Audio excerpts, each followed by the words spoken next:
We begin with the Bay Area measles scare. People in 3 Bay Area counties have fallen ill. Health officials trace the outbreak to a passenger on an international flight arriving at SFO. KPIX 5's Devin Fehely reports even if you're vaccinated, you're not necessarily safe. Devin? Yeah, that's exactly right. The people at the greatest risk are the unvaccinated, and that kind of makes sense. But there's also a smaller group of people for whom the vaccine has simply stopped working. It's not effective anymore. And the scariest part is you might be in that small group without knowing it until you got sick. Health officials say patient zero, the first person to get sick, boarded an international flight which landed at SFO. 2 passengers on that flight, an adult from San Francisco and a child from Santa Cruz County, would later come down with the disease. It's so contagious that a person can leave a room and up to 1 hour later, someone else can walk into that same room and get the measles if they're not vaccinated. Doctors say measles is one of the most contagious diseases known to man.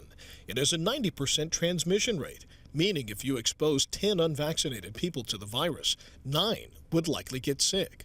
The good news is there's a highly effective vaccine. 1 dose when you're a toddler and a second when you enter school typically gives you lifetime immunity, 97% of the time, from ever contracting the virus.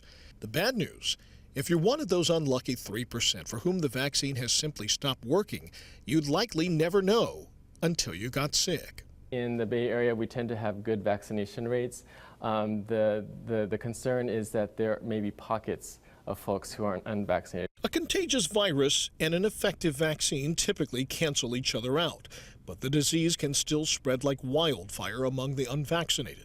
So far, with the latest outbreak, that hasn't been the case. It spread contained to just those 3 passengers aboard that fateful flight. Well, this latest outbreak had some of the features, some of the conditions that really worry health officials in a worst-case scenario. You had an international flight which in theory could have carried this virus far and wide, but thankfully that has not happened in this latest outbreak. In San Jose, Devin Fehely, KPIX 5.